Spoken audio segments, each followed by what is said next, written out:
નમસ્કાર દર્શક મિત્રો, લોક સામના ન્યૂઝમાંથી હું ભારતી સોલંકી આપનું હાર્દિક સ્વાગત કરું છું। હવે જોઈએ અમદાવાદથી મારા રિપોર્ટર સંજીવ રાજપૂત સાથે આજના મુખ્ય સમાચાર। ભારત દેશ માટે આતંકી પ્રવૃત્તિ કરતા માટે ગુજરાત એટીએસ સદૈવ સજ્જ જોવા મળે છે। કોઈપણ દેશ વિરોધી પ્રવૃત્તિ કરનારા સામે સખ્ત રીતે બાજ નજર રાખતે અને તેને અટકાવતા એક મોટી સફળતા એટીએસને પ્રાપ્ત થઈ છે, જેમાં અલ કાયદા સાથે જોડાયેલી પરવીને કર્ણાટકના બેંગ્લોરથી ઝડપી પાડી છે। 30 વર્ષીય શમા પરવીન અલ કાયદા સાથે જોડાયેલી હતી। અલ કાયદા સાથે સંકળાયેલા QIS અલ કાયદા in the Indian sub continent modular સાથે સંકળાયેલી શમા પરવીન દેશ વિરોધી પ્રવૃત્તિમાં સામેલ હતી। થોડા દિવસ પહેલા ગુજરાત એટીએસે અલ કાયદા સાથે સંકળાયેલા 4 આતંકીઓની ધરપકડ કરી હતી। ઝડપાયેલા આતંકીઓ સાથે શમા પરવીન દેશ વિરોધી પ્રવૃત્તિમાં સંકળાયેલી હોવાની સંભાવના જોવા મળી છે, જેની ધરપકડ કરી આગળ કાર્યવાહી હાથ ધરવામાં આવી છે। देखिए, आपके ध्यान पे होगा कि लास्ट 22 जुलाई के दिन गुजरात एटीएस के द्वारा एक केस किया गया था, जिसमें अलकायदा इन इंडियन सब कॉन्टिनेंट से जुड़े हुए 4 आरोपियों की अरेस्ट की गई थी। ये आरोपी फैक दिल्ली से, फरदीन अहमदाबाद से, सैफुल्ला कुरैशी मुडासा अरवली से तथा जिशान को नोएडा से इनकी अरेस्ट की गई थी और यूएपीए तथा बीएनएस के विभिन्न सेक्शंस में इनको अरेस्ट किया गया था।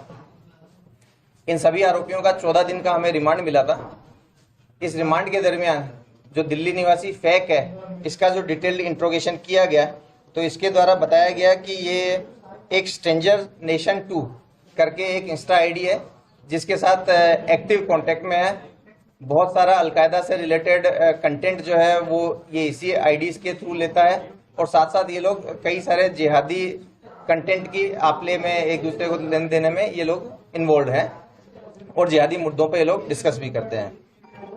इस इंट्रोगेशन के साथ साथ जो पहले से फैक और इन लोगों ने जो वीडियो पोस्ट किए थे, फोटोज पोस्ट किए थे, इसमें भी कुछ टैगलाइंस मिली थी, जिसके आधार पे जो स्ट्रेंजर नेशन 2 करके है, इस प्रोफाइल को गुजरात एटीएस की टेक्निकल टीम के द्वारा डिटेल्ड ढूंढने का प्रयास किया गया। एक टेक्निकल टीम जिसमें एसपी के Siddharth, DYSP Harsh Upadhyay, wireless PI Manan Ojha, Manal Shah, RC Vadvana, PR Vasava, police constable Ravi Desai वगैरह रहे। इन लोगों ने ये जो एक आईडी का जो हिंट मिला, इस आईडी को डिटेल्ड जानने का प्रयास किया।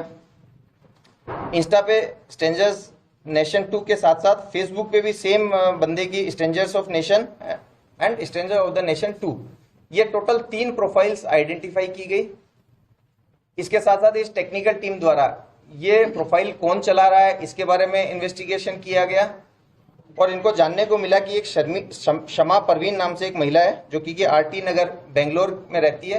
वो इन तीनों प्रोफाइल को चला रही है। ये प्रोफाइल काफ़ी पॉपुलेटेड है, 10,000 से ज़्यादा हर एक प्रोफाइल में फॉलोअर्स हैं।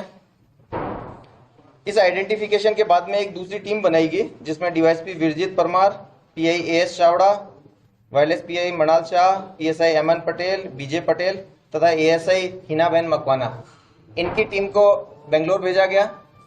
इंटर-स्टेट ऑपरेशन ये एक था, जिसमें सेंट्रल एजेंसीज की मदद ली गई, राज्य पुलिस की मदद ली गई।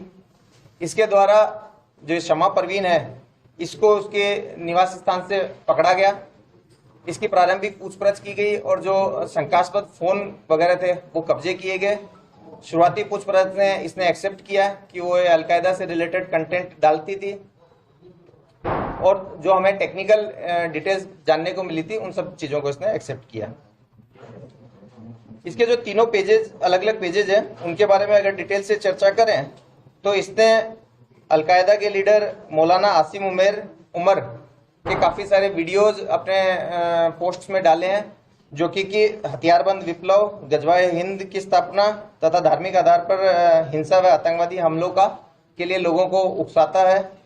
साथ ही साथ अलकायदा के इमाम अनवर औलाकी के जिहादी स्टेटमेंट्स भी, जो कि देश विरुद्ध करने के लिए लोगों को उकसाते हैं, वो इसने डाले हुए हैं।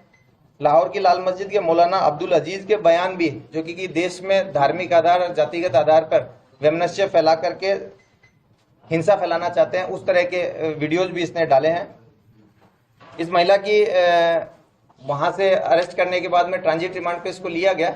आज अर्ली मॉर्निंग में इसको अहमदाबाद लाया गया है और आगे इसको कोर्ट में प्रोड्यूस करके रिमांड लेकर के आगे जो भी चीजें होंगी आपको। હવે ફરી મળીશું એક નવા સમાચાર સાથે। ત્યાં સુધી જોતા રહો લોક સામના ન્યૂઝ।